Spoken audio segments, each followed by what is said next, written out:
اهلا بيكم مرة تانية في حلقة جديدة. هنتكلم النهاردة عن موضوع مهم جدا، هو ازاي اعرف حدود التحويلات الخاصة بتطبيق الاهلي موبايل، سواء التحويلات دي من حساب لحساب او مثلا لفوري، زي مثلا محافظ ان انا لو عامل تحويل مثلا لمحفظة الكترونية او تبرعات او خلافه. قبل ما اكمل الحلقة، يا ريت اللي بيشوف الحلقة اول مرة سبسكرايب للقناة ولايك وشير للفيديو.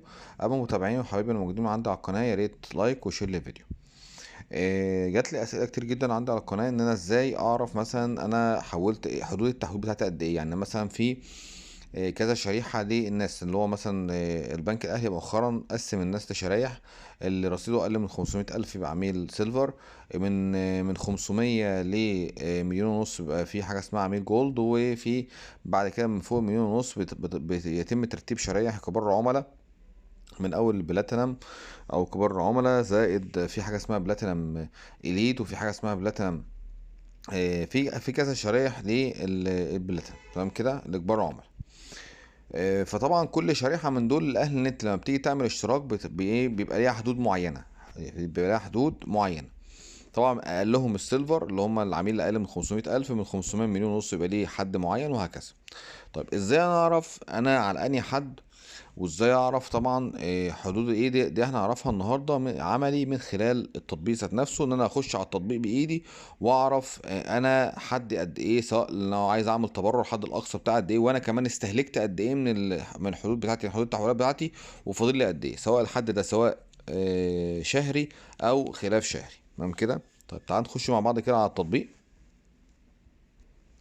ده التطبيق ظهر قدامنا اهو. طبعا اول ما بخش بقلبه عربي، نضغط على السهم اللي فوق ده وبعدين نقلبه عربي. تمام. بنعمل بعد كده تسجيل دخول من هنا. بعد تسجيل الدخول بندخل هنا كود المستخدم. بعد ما بنكتب كود المستخدم طبعا بنخش على الخطوة دي، بنكتب هنا كلمة المرور أو الرقم السري، وبنعمل تسجيل الدخول. بندخل على الصفحة الرئيسية الخاصة بالبرنامج. تمام. طبعا بيبقى فيه هنا معلومات عن حساباتك كلها بصفة عامة. احنا كل اللي احنا هنعمله ان احنا هنخش على نضغط على الثلاث شرط تحت بعض فوق في المكان ده كده. بيظهر لنا مجموعة الاختيارات اللي موجودة هنا. ماشي. بنشد الاختيارات دي لغاية تحت عشان نخش نختار حاجة معينة. بنوصل هنا حاجة اسمها اعدادات او ثانية واحدة.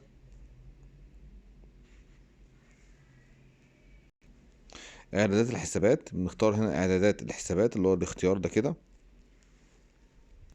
وبعدين بنختار الحدود الخاصة بيه. ده الاختيار اللي احنا عايزين نعرفه. بنخش هنا على الصفحة اللي احنا شايفينها قدامنا دلوقتي. هنا بيقول لك اختار القناة اللي انت عايز تعرف منها حدود التحويل بتاعك. اللي فيه مثلا عندك المتصفح، اللي انت لو داخل عن طريق موقع البنك او عن طريق المتصفح، سواء فايرفوكس او كروم. ماشي. ده يعني متصفح، معنى كلمة القناة اللي هي متصفح الهاتف، اللي هي يعني اللي هو النت العادي، بخلاف الابلكيشن، بخلاف التطبيق. يعني التطبيق بيبقى له حدود على فكره، والمتصفح له حدود تانية. دي ما بالعلم بالشيء، دي برضه ممكن يكون في ناس كتير ما تعرفش الحته دي. تمام. لو انت عايز مثلا، لو انت داخل من خلال، لو انت عايز تعرف مثلا ان الحدود مثلا ايه التطبيق، بتضغط على السهم ده كده، بينزل لك قائمه متسلسله فيها مجموعه من الاختيارات، اختار اللي انت عايزه. وهنا كمان المعاملات الخاصه بالحاجات المختلفه. هنا مثلا خدمات الايه، سواء انت عايز تعمل تحويل لفوري، تحويل مثلا للتحويلات العاديه الخاصه من حساب لحساب لبنوك. كل لما تضغط على السهم ده كده بينزل لك قائمه متسلسله فيها الحدود اللي انت عايز تعرفها الخاصه بالتحويلات بصفه عامه. تمام كده. طيب ضغطنا عليها واخترنا مثلا نختار الاختيارين الاولانيين دول، ونشوف هنشوف ايه بالظبط. بعد ما شدينا الصفحه لتحت، ان هو ظهر عندي الاتي. قال لك ان هو المبلغ المستغل او المبلغ، يعني انت مثلا لو انت عامل تحويلات لفوري قبل كده، او هيبقى ظاهر عندك هنا المبلغ المستغل مثلا قد كذا، اللي هو المبلغ اللي المفروض استهلكته من الحدود دي كلها. هنا اللي فوق هنا الحد، طبعا الحدود اللي فوق ديت هي الحدود اللي هي هنا الشهريه، وهنا الايه اليوميه الخاصه بيه. الحد اللي فوق ده اليوم، واللي تحت الشهري. هنا كاتب لك مثلا هنا الحد الاقصى ليك في اليوم 125000 جنيه. الشهري مثلا موجود هنا تحت برضه، هنشوفه دلوقتي، هنعدي عليه ونشوفه. عدد مرات اللي هو ايه التحويل 10 مرات كمحاولة كحد اقصى. يبقى كده ده المستغل ده لو انت عملت تحويلات بيقول لك والله انت استغليته من حد اليومي بتاعك قد كذا، والمتبقي ليك قد كذا، وهكذا. تمام، حتى العدد نفس الكلام. ماشي، تعال نكمل بقية الاختيارات كده. زي ما احنا شايفين هنا ظاهره بشكل اوضح شويه. اللي فوق ده احنا قلنا اللي هو الايه الحدود اليوميه، هنا الحدود اللي هو الشهريه. قال لك الحد الشهري ان هو 375 الف للشريحه اللي موجوده، ده معرض مرات التجربه 300 مره في الشهر. تمام كده. فاحنا هنا اخترنا، وهنا طبعا لما بيبقى فيه معدل استهلاك بيقول لك والله بتلاقي الدايرتين دول بتلاقي فيهم جزء مستهلك، ويجي يكتب هنا النسبه. انت مثلا استهلكت مثلا وليكن مثلا نسبه مثلا ايه 10% من التحويلات، 20%، 100% من التحويلات، بيظهر لك هنا نسبه الاستهلاك. كده احنا عرفنا مبدئيا لو انا عايز احول لفوري عن طريق المتصفح بتاع المتصفح اللي هو الايه العادي بتاع الايه سواء كروم او فايرفوكس مثلا، بيتحول قد ايه. تعال نشوف اختيارات تانية برضه عشان نفهم اكتر. زي ما احنا شايفين لما طلعنا فوق تاني وضغطنا على القائمه دي، ظهر عندنا ثلاث حاجات، اللي هي تطبيق الاهلي موبايل اللي هو الابلكيشن بتاعنا اللي احنا عارفينه، وده المتصفح اللي احنا اصلا اللي انا لسه شارحه من دلوقتي، والانترنت اللي هو من خلال خدمه الانترنت العاديه. ماشي. طبعا اكتر ناس شغاله بتبقى شغاله على المتصفح وخدمه الايه اللي هي المتصفح وتطبيق الاهلي موبايل. تمام كده. لو اخترت تطبيق الاهلي موبايل مثلا يكون على سبيل المثال، ونختار تحت مثلا اختيار تاني، احنا عندنا دوت حدود بقى التحويل لخدمات فوري، التحويل لمره واحده دوت التحويل الداخلي، وفي التحويل لمره واحده تحويل محلي. دول اكتر اتنين شغالين احنا عليهم طبعا، اللي هو التحويل لمره واحده داخلي ومحلي.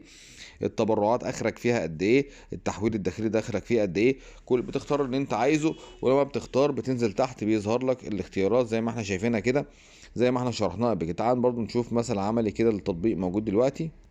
لما اخترنا برضو اللي هو من خلال المتصفح، برضو اخترنا مثلا برضو خدمة فوري زي هياها، اللي هي من خلال قصد التطبيق، ظهر نفس الحدود تقريبا زي ما احنا شايفينها برضو، اللي هي 125 125 و375.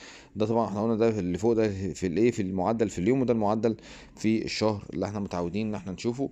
هنا بيظهر لك المبلغ، وهنا زي ما قلنا هنا بيظهر لك المستهلك من الموضوع. يعني هنا لو انت عملت تحويل فعلا بيظهر لك استهلكت قد ايه، وبيكتب هنا المبلغ المستغل. هو المبلغ المستغل هو المبلغ اللي انت تم ارساله بالفعل. يعني انا مثلا بعت تحويل لحد مثلا وليكن ب100,000 جنيه، بيظهر ان هو المستغل، هتلاقي ظهر عندك ال100,000 جنيه، وعدد المستغل من المحاولات دي هتلاقي ظهر عندك محاولة واحدة.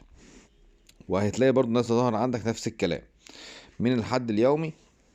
وهقول لك المتبقى عندك اللي هو 25,000 جنيه من ال100,000 جنيه. هتيجي تبص هنا من الحدود بتاعتك بقى، هتلاقي ظهر عندك مثلا وليكن 100,000، هتبقى مثلا ظهر مثلا قول 80% أو 70% من قيمة التحويل. هتلاقي رقم الصفر بقى مثلا 80، بقى 90، بقى 100، حسب ما أنت عايز. وهتلاقي النسب اللي موجودة قصدي، وهتلاقي بقى يحدد لك أنت لسه فاضل لك قد إيه من التعاملات بصفة عامة. طبعا بنختار بقى بقيه الاختيارات. اللي عايز اعرف التحويل الداخلي اللي هو من البنك من الحساب لحساب داخل البنك الاهلي يبقى قد ايه، بتختار وبتشوف حسب البرنامج اللي انت شغال بيه، سواء شغال من التطبيق او شغال من البراوزر. تمام، اللي هو المتصفح يعني. لو انت عايز تشوف مثلا التحويل اللي هو الخارجي، اللي هو تحويل من حساب جوه البنك الاهلي خارج البنك الاهلي لبنك تاني، يعني بتشوف قد ايه برضه بيجيب لك الحدود، وهكذا. تمام كده. لغايه هنا تكون خلصت حلقه النهارده. اتمنى تكون الحلقه فادتكم، وان شاء الله اقابلكم في حلقه جديده، ومع السلامه.